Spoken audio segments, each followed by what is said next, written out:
ತಾಲೂಕಿನ ತಾಯ್ಲೂರು ಹೋಬಳಿ ವ್ಯಾಪ್ತಿಯ ಹಿರಿಯ ಕಾಂಗ್ರೆಸ್ ಮುಖಂಡ ಎಜಿ ಶಿವಣ್ಣ ಅನಾರೋಗ್ಯದ ಕಾರಣ ನಿಧನರಾಗಿದ್ದು, ಅವರು 64 ವರ್ಷಕ್ಕೆ ತಮ್ಮ ಜೀವನವನ್ನು ಅಂತ್ಯಗೊಳಿಸಿದ್ದು, ಅವರು ಮಡದಿ ಶ್ಯಾಮಲಮ್ಮ ಹಾಗೂ ಮಗ ಅಕ್ಷಯರನ್ನು ಬಿಟ್ಟು ಅಗಲಿದರು.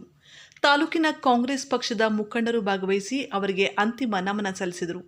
ಈ ಸಂದರ್ಭದಲ್ಲಿ ಶಾಸಕರಾದ ಡಾ ಕೊತ್ತೂರು ಜಿ ಮಂಜುನಾಥ್, ಆವಣಿ ಬ್ಲಾಕ್ ಕಾಂಗ್ರೆಸ್ ಅಧ್ಯಕ್ಷ ನೀಲಕಂಠೇಗೌಡ, ಮುಳುಬಾಗಿಲು ವಿಧಾನಸಭಾ ಕ್ಷೇತ್ರ ಅಭ್ಯರ್ಥಿ ವಿ ಆದಿನಾರಾಯಣ, ಆರ್ ರಾಜೇಂದ್ರಗೌಡ, ಗುಜ್ಜನಹಳ್ಳಿ ಮಂಜುನಾಥ್, ನಾಗರೆಡ್ಡಿ, ದೂಲಪಲ್ಲಿ ರವಿ ಸೇರಿದಂತೆ ಹಲವು ನಾಯಕರು ಅವರ ಕುಟುಂಬಕ್ಕೆ ಸಾಂತ್ವನ ಹೇಳಿದರು.